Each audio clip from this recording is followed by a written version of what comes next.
I try not to have faith. I believe in a principle that was enunciated rather well by Bertrand Russell, which is that you should try to keep away from having irrational beliefs.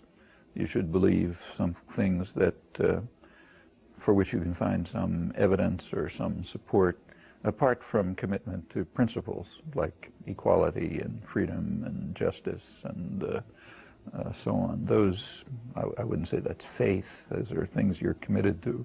But as far as beliefs about the world, reality, my feeling is one should try to, as much as possible, have substantiated beliefs, or at least beliefs for which evidence could be appropriate. Well then, would you consider yourself, paradoxically, a person who has faith in the scientific method? I think it's the only method we have to try to get some approximate understanding of the world. I don't have faith that it'll reach the truth or even that it's leading us in the true direction. In fact, as someone committed to the scientific method, I'm also committed to its consequences, and among them are that you and I and the rest of the species are organic creatures who have our specific capacities and limitations, and we simply don't know and have no reason to believe that these capacities are such that we can gain the truth about the world. We do our best, but that's the most we can do. But there are people who would say that you cannot have moral principles unless you adhere to a faith. If I attribute those principles to a divine creature who I define as ordering me to have those principles, the principles don't become any more better established. So that's a useless step. It's true that our moral principles are not firmly grounded in unshakable evidence and argument, but nothing is going to make them any more firmly grounded. As for having a meaningful life, that seems to me irrelevant. No people who have meaningful lives with faith and without faith. Now, could Americanism be fairly characterized as a religion? I would call Americanism or Italianism or Russianism or anything else totalitarian doctrines. No one should have any. In fact, these notions like that are only used in totalitarian states. So, for example, in the Soviet Union, the old Soviet Union, dissidents, Sakharov and people like that, were condemned as being anti-Soviet. Under the neo-Nazi generals in Brazil, people who condemned their horrifying policies were criticized as anti-Brazilian. On the other hand, if a book called The Un-Italians appeared in Italy, referring to people who criticize Italian foreign policy, let's say, people would just laugh and ridicule. Maybe under Mussolini it would have been different. And the reason is that these are totalitarian doctrines. They identify state policy with the country and its society and its culture. And that's not done by people who have any conception of freedom. Actually, there's a long history to this notion. It goes back to the Bible. In Kings 1, King Ahab condemns Elijah, who was seeking justice and freedom. He condemns him as being, the Hebrew phrase, Ocher Yisrael, that means roughly someone who hates Israel or troubles Israel, something like that. He's anti-Israel because he's seeking justice and freedom.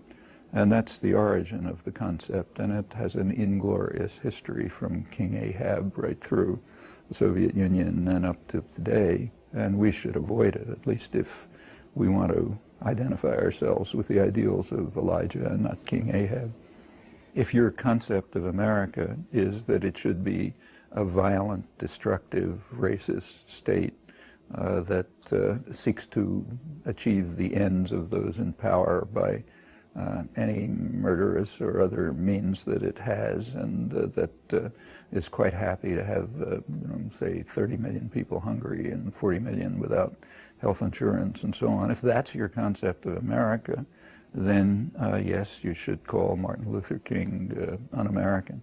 You should call the people who won the struggle for freedom and human rights and labor rights and women's rights. You should call all of them un-American. On the other hand, and I would call people who regard America that way as people who hate America. That's their conception of America. They're free to have it, but it's not one that I'd want.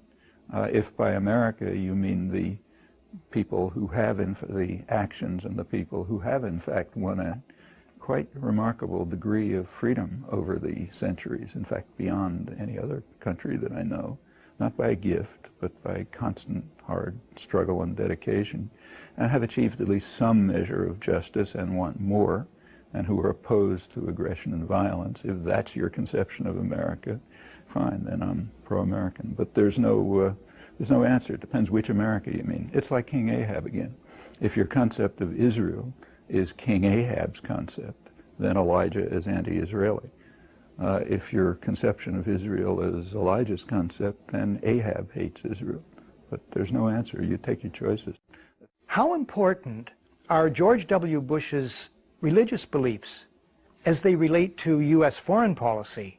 The fact is that every American president since Jimmy Carter, who I think was authentic, everyone since then has been compelled, or maybe some of them do it by choice, but it's a requirement that you be kind of something like a born-again Christian. If you're not, you don't compete in this system. So Bill Clinton was singing psalms in church every Sunday morning enthusiastically. What he was thinking about, you can figure out. My guess is he's about as religious as I am, but that's a prerequisite for appearing on the political stage. For some people, it's probably authentic. For others, it's probably something they're crafted to do, and it doesn't make any difference one way or another. What they are, in fact, I don't even care what their personalities are. That's between them and their wives and children. What I'm interested in is what they do. And as far as I know, there's no correlation between what they do and any religious beliefs that they either have or are taught to profess. Last question. Has the religion of anti-communism been displaced by anti-terrorism? And is this morphing into anti-Islam as the new religion? Well, the last is certainly what Osama bin Laden hopes. I mean, whatever's going on in his contorted mind, one thing is clear. He would love to have a war of civilizations. He would love to incite a war between the West and Islam. In fact, that's one of the main goals. People in planning positions in the United States, if they have any intelligence, certainly don't want that. And there's no historical reason to assume that it's true. The U.S. is quite ecumenical in its foreign relations. So, for example, Indonesia was the largest Islamic state in the world, and the United States was very supportive of Indonesia, as was Canada, as long as it was being run by someone who's indistinguishable from Saddam Hussein, who came into power with killing maybe 1 million people and compiled one of the worst records of terrorism and atrocities in the world. And all that time, Canada and the United States were quite happy with him, even though it was an Islamic state. On the other hand, say in the 1980s, this relates to the war on terror. Remember, the people who are now in Washington, most of them, also were in leadership positions in the Reagan administration, which came into office in 1981, declaring that a war on terror would be the centerpiece of U.S. foreign policy, and under that framework carried out massive terrorist atrocities around the world, particularly in Central America, where one of their targets was the Catholic Church. Well, is there a war between the United States and the Catholic Church? There was in Central America.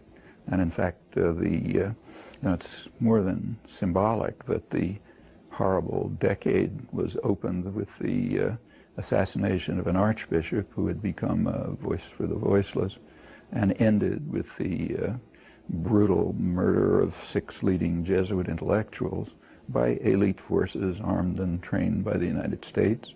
And in fact, though people don't like to talk about it, the U.S. Army understands that. So if you go to the School of the Americas, the famous school where they train Latin American officers, one of their talking points, as they call it, that tell people how wonderful they are, is, quoting it, that the U.S. Army helped defeat liberation theology.